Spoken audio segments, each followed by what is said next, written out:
Well, we are back with Art of Hubbard Mechanical, and I'll be honest, he and I had a good laugh after the last interview, talking about the changing filters and, you know, the ice machines, and how I've never, that I can remember, changed the filter in a refrigerator ice machine. And then he proceeded to tell me when I do that, what I'm supposed to do, and I was like, nobody tells you that. Yeah. Nobody tells you that. It's probably in the manual, but nobody reads that manual. Yeah. So what are we supposed to do? Once you change your filter inside your refrigerator, they say depends on the manufacturer, 3 to 5 gallons of water they want you to run through the filter before it starts making ice. That way, because a lot of the carbon filters, they put little black specks in your ice. So if you've changed the water filter and you've seen some black specks in there, that's what that is. That's usually just the part of the filter coming through it.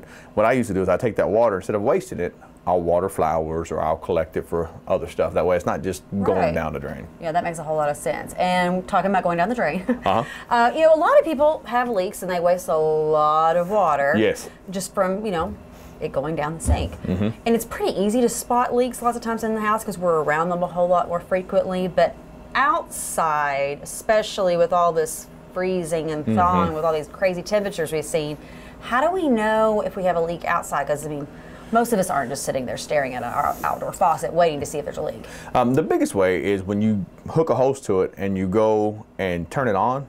If you notice, hey, I got a lot less water pressure than I had last fall, then it usually tells you there's a leak in the wall. The best part is when you have a crawl space, you can see the lines overhead, and you can visually see the water leaking out. Sometimes it's inside the wall and you can't see it. So that's where you really have to pay attention to the amount of water coming out. If it's a lot less, that usually means there could be a leak somewhere. Make sure you don't have a kink in the hose though either. Yes, that does make sense, yes. That will act the same way. That'll get you as well. Yes.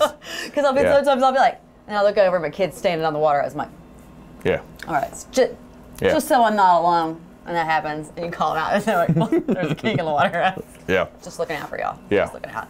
But if they do have, you know, really poor pressure when it comes to that, and they're like, I can't see anything, you can come out and figure out? Yeah, we definitely can. My plumbing trucks, we have a gauge that we screw onto the outdoor hose bib, and it tells us our PSI. Okay. So if I know that a house has 50 PSI, and not my hose bib, I've got 20, I know it's going somewhere. All right, and is that a pretty quick fix? Yeah, it can be. It depends on what all you have to get out of the way to get to it, but yeah. All right, well, if you have those problems, make sure you give them a call. How can they do that? Call us at the office at 859-340-4509.